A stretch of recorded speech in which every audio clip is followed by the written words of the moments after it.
मुख्यमंत्री भूपेश बघेल ने सभी कलेक्टर्स को छत्तीसगढ़ के सभी नगरीय निकायों में कृष्ण कुंज बनाने का निर्देश दिया है।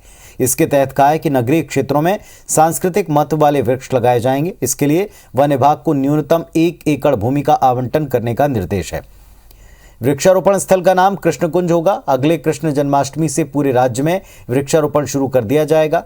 कृष्ण कुंज में सांस्कृतिक महत्व के पेड़ लगेंगे, जिसमें बड़े पैमाने पर पेड़ संरक्षित होंगे। इसके लिए बड़े पैमाने पर बरगद, पीपल, नीम और कदम के पेड़ लगाए जाएंगे। मुख्यमंत्री भूपेश बघेल ने जो निर्देश दिया, अब इस पर सियासत होने लगी।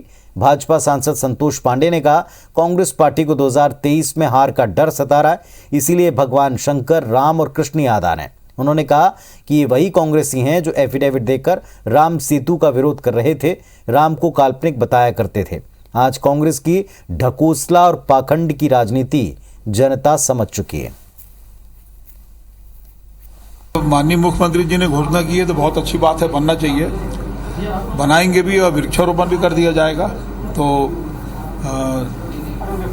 सौहार्द और उल्लास के साथ यदि कोई भी त्यौहार मनाया जाता है तो एक अच्छी परंपरा है। कांग्रेस पार्टी को शंकर जी, रामचंद्र जी, कृष्ण जी याद आ रहे हैं। ये वही कांग्रेस है जो एफिडेविट दे करके, कोर्ट में एफिडेविट दे करके ये राम का विरोध किए थे। राम काल्पनिक है, रामायण नाम की कोई चीज नहीं, ये ऐसा कहने वाले। और इस वक्त हमारे साथ धर्मलाल कौशिक जी, नेता प्रतिपक्ष भारतीय जनता पार्टी के सीनियर लीडर, जुड़ गए हैं। कौशिक साहब, कृष्ण कुंज बनाने का ऐलान सरकार की तरफ से हुआ है, क्या इसमें बीजेपी को कुछ गलत नजर आ रहा है? देखिए, कृष्ण कुंज बनाना है, अच्छी बात है, लेकिन कृष्ण कुंज द्वापर को आप याद करिए कि द्वापर में दूध की नदियां बहते थे और छत्तीसगढ़ में तुम्हारा क्या हो रहा है? शराब की नदियां बह रही है, घर घर शराब पोसे जा रहे हैं। और जब कृष्ण कुंज बनाना है तो उसके अनुरूप आपको वातावरण बनाना पड़ेगा। केवल आप एक स्टेचू बना दो, कुछ पेड़ लगा दो, कुछ कर, उससे कृष्ण कुंज बनने वाला नहीं है। एक वातावरण, उसके एटमॉस्फेयर तैयार होना चाहिए, उसके अनुकूल होना चाहिए। तो सबसे पहले तो शराबबंदी पूर्ण जो घोषणा की है, शराबबंदी को पूर्ण कर ले, और पूर्ण करने के बाद में जब कृष्ण कुंज की बात करें तो मुख्यमंत्री के मुंह से शोभा देगा। 36 वादा किए, 36 वादा में पूरे कर नहीं पा रहे हैं। भावनात्मक रूप से मुद्दा उठाना, लोगों को छलना, विकास कार्य सारे ठप छत्तीसगढ़ में पड़े हुए हैं। तो विकास कार्य ठप पड़े हैं। दूसरी बात, आदमी को गीता कब सुनाया जाता है आपको मालूम है, मुझे बताने की आवश्यकता नहीं है। इस सरकार के 3.5 साल निकल गए हैं, अब उल्टी गिनती शुरू हो गई है। और उल्टी गिनती शुरू हो गई है तो भगवान राम याद आ रहे हैं, उनको कृष्ण जी याद आ रहे हैं। और इसके पहले क्या कर रहे थे ये सबको मालूम है कांग्रेस के चरित्र के बारे में। तो इनके कृष्ण कुंज बनाने से कुछ होने वाला नहीं है। जो इन्होंने कृष्ण कुंज की यदि बात करते हैं तो सबसे पहले दूध की नदियां बहनी चाहिए, पूर्ण शराबबंदी होनी चाहिए, और उसके अनुकूल वातावरण बनाएंगे भगवान कृष्ण को यदि लाना है, तब उसकी सार्थकता है। नहीं तो केवल जिस प्रकार से जनता को आपने ठगने का काम किया है, छलने का काम किया है। अब पहले भगवान राम के नाम से आपने कहा कि हम राम पथ बनाएंगे, आपका गौरव राम गमन पथ का है। राम गमन पथ का अभी तक क्या हुआ है आप देख चुके हैं। केवल उनके कहने के केवल प्रचार प्रसार उसका हुआ है। और उसके बाद में ये कृष्ण कुंज की बात आई है तो उसकी भी वही स्थिति बनने वाली है। तो मुख्यमंत्री जी को मैं याद दिलाना चाहता हूं कि 36 वादा को जनता के बीच में है तो थोड़ा खंगाल लो, और खंगाल करके देख लो, उसके बाद में आगे बढ़े तो ज्यादा अच्छा है। लेकिन इसके पक्ष में दो बातें कांग्रेस पार्टी के लोग कहते हैं कि जब भी कभी राम की बात बीजेपी करे तो सही, अगर कांग्रेस करने लगे तो गलत। तो क्या आपका एकाधिकार है? दूसरा, क्या आपने भी उनका इस्तेमाल किया जो आज आप उन पर आरोप लगाते हैं? देखिए, हमने इस्तेमाल नहीं किया। हमने तो कहा था कि हमारा जो एजेंडा है सन 52 से कि हम मंदिर बनवाएंगे, धारा 370 हम समाप्त करेंगे, अयोध्या में राम मंदिर बनेगा। ये आज का हमारा एजेंडा नहीं है, जिस दिन पार्टी बनी उस दिन का हमारा एजेंडा है। लेकिन हमने शपथ पत्र ये नहीं दिया कि भगवान राम काल्पनिक है, राम सेतु काल्पनिक है। विचार इनको करना है, हमको विचार करने की आवश्यकता नहीं है। उपयोग कौन उसका करने जा रहा है, और इस उपयोग से भी उनका भला होने वाला नहीं है। पूरे हिंदुस्तान में कांग्रेस को आप देख चुके हो, सिमट गई है।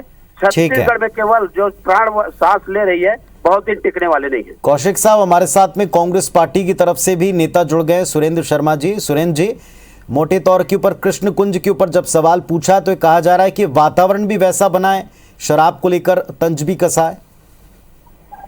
देखिए, मैं आपसे कहना बात चाहता हूँ, भारतीय जनता पार्टी अगर ये सोचती है कि राम पर उनका कॉपीराइट है, कृष्ण पर उनका कॉपीराइट है, या सनातन धर्म पर उनका कॉपीराइट है, या हिंदू धर्म पे उनका अधिकार है, तो ये उनको गलतफहमी दूर कर देना चाहिए।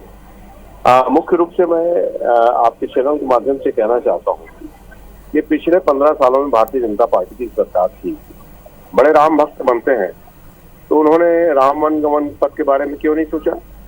कौशल्या माता मंदिर के निर्माण के संबंध में क्यों नहीं सोचा? और ये तो सीधी सीधी बात ये है कि पर्यावरण की सुरक्षा के लिए नगरीय निकायों में वृक्षारोपण कर उसको कृष्ण कुंज का नाम देना, ये एक तरह से हमारे सनातन धर्म को स्वीकार करना है। और कृष्ण जी ने जिस तरह से पर्यावरण की सुरक्षा के लिए, चाहे गोवर्धन पर्वत का विषय हो, चाहे जल शुद्धि के लिए शेष उसका नाग नाथने का काम हो जी, इस तरह से उन्होंने पूरी पर्यावरण। जल्दी से आपकी बात का उत्तर लेता हूं। पर्यावरण की सुरक्षा है और एक अच्छा नाम इससे जोड़ करके लोगों को प्रेरित करेंगे। कौशिक साहब, देखिए, पिछले बार वृक्षारोपण किए हैं, आप लगातार टीवी में दिखा रहे हैं, लगातार समाचार पत्र में आ रहा है। एक एक शहर का मैं नाम बता देता हूँ कि पिछले 2 साल में जो वृक्षारोपण किए हैं, आज वृक्षारोपण करने के बाद में पैसा तो खर्चा हो गए, लेकिन एक पौधा नहीं बचा पाए। किस कृष्ण कुंज की बात करते हैं, किस पर्यावरण की बात करते हैं? आज जंगल की अवैध कटाई हो रही है, इनके संरक्षण में कटाई हो रही है। आग लग गई, लेकिन वहां तक आग बुझाने के लिए कोई पहुंचे नहीं। तो जिस प्रकार से भ्रष्टाचार इन्होंने किया है, सुरेंद्र जी, और उस भ्रष्टाचार को भगवान के नाम पर उसको संरक्षण करना चाहते हैं, इनको कोई नहीं बचा सकता। ये सरकार जाने वाली जवान बनने वाली भारतीय जनता पार्टी, जरा ये तो बताए कि 8 करोड़ पेड़ कहाँ है? एक दिन में 8 करोड़ पेड़ लगाने का कीर्तिमान स्थापित किया था, लिम्का बुक ऑफ इंडिया को बुलाया था भारतीय जनता पार्टी ने। तो जरा बताएं तो ये 8 करोड़ पेड़ हैं कहाँ? आज हमको कृष्ण कुंज बनाने की आवश्यकता क्यों पड़ रही है? आज हमको गौठानों में पेड़ लगाने की आवश्यकता क्यों पड़ रही है? हम उसी जगह वृक्षारोपण क्यों कर रहे हैं जिसमें भारतीय जनता पार्टी 15 साल से पेड़ लगाती रही है?